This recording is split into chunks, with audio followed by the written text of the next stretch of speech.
C'est donc parti pour 6 semaines de soldes. Le contexte de cette année est très particulier puisque les centres-villes, vous le savez, ont souffert des manifestations de lycéens et bien sûr de gilets jaunes pendant le mois de décembre. Cette période de rabais doit donc être l'occasion de se refaire en termes de chiffre d'affaires. C'est une période qui est très attendue, notamment à Saint-Étienne, où on a encore en tête ces images de casse dans le centre-ville lors des différentes manifestations. Invitée du 12-13 ce midi, c'est Tiffaine Fayolle, la présidente de Saint-Étienne Shopping, Saint-É Shopping en fait, en direct depuis la rue Alsace-Lorraine. Bonjour à vous. Bonjour. Saint-É Shopping, on va le préciser, c'est une association qui fédère plus de 500 commerces à Saint-Étienne. C'est aussi un site internet, une forte présence sur les réseaux sociaux. Est-ce que vous attendiez avec impatience cette matinée d'ouverture de soldes ? Alors effectivement, on attendait avec grande impatience l'ouverture des soldes, avec toutes les complications qu'on a eues pour les périodes de vente de Noël notamment. Cette période est très attendue pour pouvoir écouler nos stocks. Est-ce qu'on peut quantifier la perte de chiffre d'affaires que vous avez subie à cause des manifestations du mois de décembre ? Est-ce que vous l'avez fait ? Alors nous voulions quantifier les pertes de chiffre d'affaires au terme des événements Gilets jaunes. Malheureusement, il semblerait que ces événements perdurent.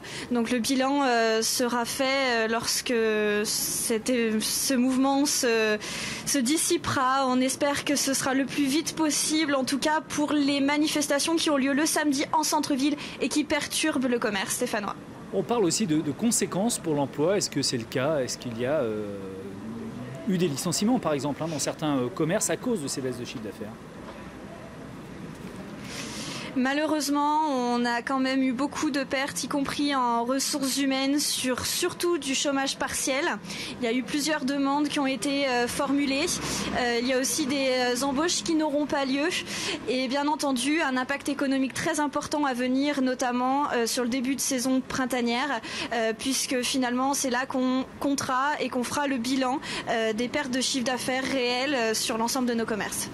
À l'image, on voit ce qui s'est passé ces dernières semaines à Saint-Étienne. Vous avez un commerce de déco qui se trouve en plein centre-ville, donc vous l'avez vécu tout ça de plein fouet. Comment vous l'avez vécu justement ? Vous avez senti un sentiment d'injustice, de peur aussi peut-être à chaque fois que ces événements se produisaient ? Oui, alors un sentiment d'injustice, effectivement, c'est déjà compliqué d'être commerçant aujourd'hui, donc on compte énormément sur nos consommateurs pour nous soutenir. Ils étaient au rendez-vous, notamment les dimanches où nous avons ouvert. Après, la peur est bien là, notamment pour nos salariés qui doivent évacuer et condamner nos commerces en urgence à 14h toutes les semaines, notamment pour la Grande Rue. C'est très compliqué pour nous émotionnellement, pour les salariés, c'est beaucoup de stress tous les samedis. On est venu travailler le samedi la boule au ventre. Et c'est vraiment une injustice, oui.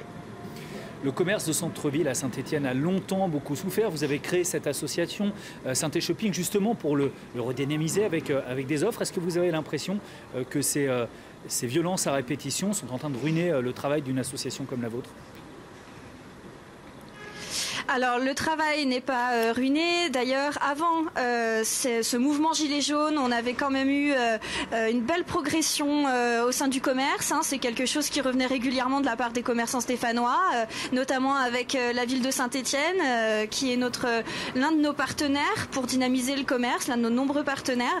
On essaye d'animer au maximum la ville, de donner une belle image, et on espère que justement tout ce travail ne sera pas ruiné. Je pense vraiment pas que ça sera le cas. On va se relever plus fort et malheureusement il faut souvent ce genre d'événement pour se relever bien plus solidaire et c'est le cas à Saint-Étienne.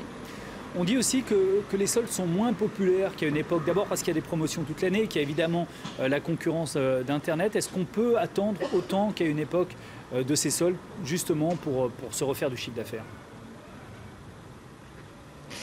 Alors, est-ce qu'on peut attendre autant qu'à une certaine époque ? Je pense que le commerce, en général, a beaucoup changé. Aujourd'hui, on a des offres Internet qui sont aussi liées à nos commerces indépendants. On essaye de développer un petit peu ça aussi. Et pour tout ce qui est du cœur de ville, les soldes sont quand même une période très importante. Alors, c'est vrai qu'il y a des ventes privées, notamment dans les franchises, mais quand même, ça reste ancré dans les mœurs, notamment à Saint-Étienne. Et on a beaucoup de consommateurs qui attendent la période des soldes pour pouvoir consommer à moindre coût.